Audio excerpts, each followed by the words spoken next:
Good morning, good afternoon, or good evening to you based upon when you're viewing this video. My name is John Moore, brand manager for global public sector here at Salesforce. And today it is my pleasure to be able to sit alongside our two guests for a fireside chat that we're calling Agenda 2021, Delivering Outcomes, Building Trust. And with me are Kathy Conrad, Director of Digital Government Services at Accenture Federal Services, and Casey Coleman, Senior Vice President of Global Digital Transformation at Salesforce. And both of these ladies are phenomenal, well thought leaders. They have a breadth and depth of experience that I know that we're all going to benefit from. So the anchor for today's conversation is a paper that was published this summer by ACT-IAC, a neutral body that represents the perspectives of both industry and government leaders. And those leaders are working together toward one common goal. And that common goal is to improve the effectiveness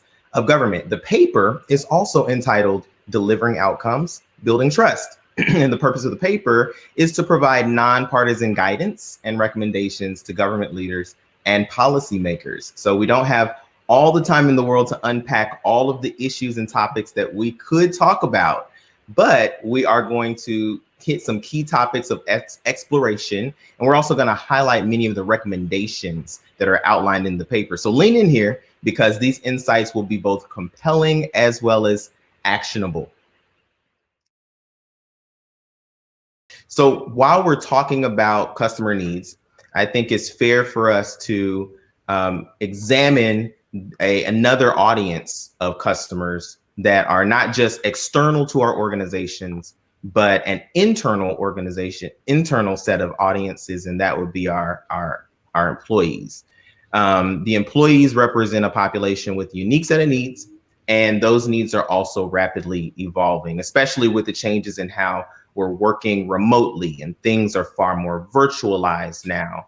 And there's a lot of conversation being had around the workforce of the future. And so the paper actually highlights a couple of areas of opportunity for us there. One being reskilling the existing workforce, and the other being attracting and retaining some very highly qualified, what we like to call digital talent. So I would love to hear from you all. As government works to transform the workforce, what are some of those areas of opportunity that should be top of mind? Casey, I'll throw the ball to you first. Thanks, John. I believe we all think that the world has changed in a way that it's not going to go back the way it was in January or before the pandemic. So what are those changes? Things like people working remotely and needing to collaborate, needing to stay connected. You only do that through digital tools and through technology that allows people to continue to do what they did in the office. One example is a lot of state governments were really hit by a surge in requests for unemployment benefits because people had lost their jobs in the commercial economy.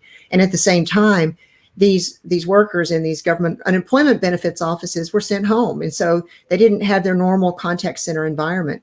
And so through virtual contact centers and digital assistants and chatbots and artificial intelligence, a variety of modern tools, they were able to stand up a virtual environment and be able to respond to those needs from the public really fast and meet just extreme surge in demand. At the same time, you had this perfect storm of external challenges. So giving people digital tools and equipping them with technology to do the job that they're there to do, make the systems work for them, not stand in the way, is an important part of the whole workforce equation.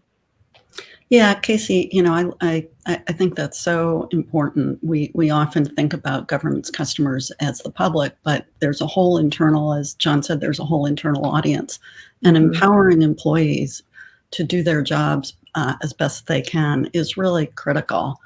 I think one of the things that's been interesting about the pandemic is that as remote workforces has increased, I think it's fair to say that there'll continue to be an increase in remote work long after the pandemic has subsided.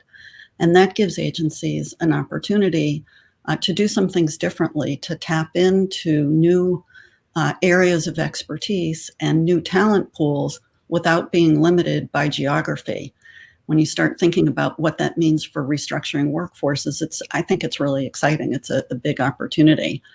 And, we found in a recent Accenture study, we found that more than 60% of federal executives reported a need for improvement in effectively identifying and addressing skill gaps and critical roles needed for the next 1 to 3 years. And so when you think about how tools like artificial intelligence and robotic processing automation can help augment humans so that they can be freed up, so that people can be freed up to do the most complex tasks and rely on technology to help automate some of the kind of repetitive tasks that will result in more streamlined business processes and reduce duplicative data, some of the kinds of things that can help make government not only work better for the people it serves, but also be more efficient. One other question that comes to mind related to that is there is, I think, a bit of an assumption that when we talk about digitizing, that we're suggesting that this will be a set of digital only interactions, when I think the more accurate assessment is that we would suggest digital first being the thought, because there are so many agencies out there that still do rely very much upon a more organic, more traditional person-to-person set of interactions. And I don't want the notion of digital to be off-putting to those. And in my thinking, it's more accurate for us to position this as taking the person-to-person interaction, elevating it into a digital experience so that there is a connective tissue between all of the different touch points, between every single, the multi-channel approach that you just talked about, Kathy.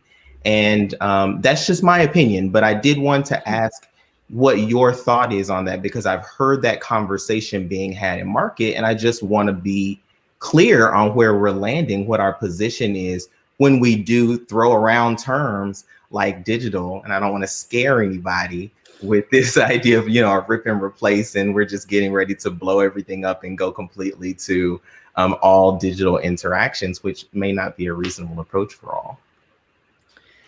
Yeah, we use the term omni-channel a lot because that really encompasses every aspect of those interactions. And at some point, in-person will be a thing again, and it will not ever go away because we're people and we value those relationships and interactions. What we're talking about is equipping every channel so that people can interact on the channel of their choosing at the time and place they choose and in a way that works for them. And so going and meeting them where they are.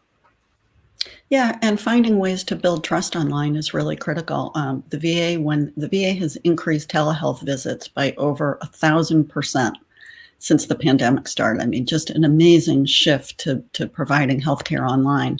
And one of the things they've been really attentive to is how do you build trust online in the same way that you would in person?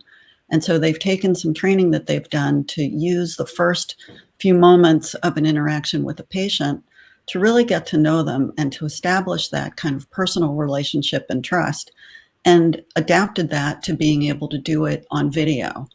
And to another point that you made about how to make sure that you reach everybody, including those people for whom using technology is either difficult or not accessible. So another really interesting example is from the VA, where they recognize that not every veteran has access or comfort with technology, and has partnered with Walmart and some other organizations to make space available for telehealth visits right there in your local Walmart in a secure and safe environment. And I think that's critical because people really need access to those tools.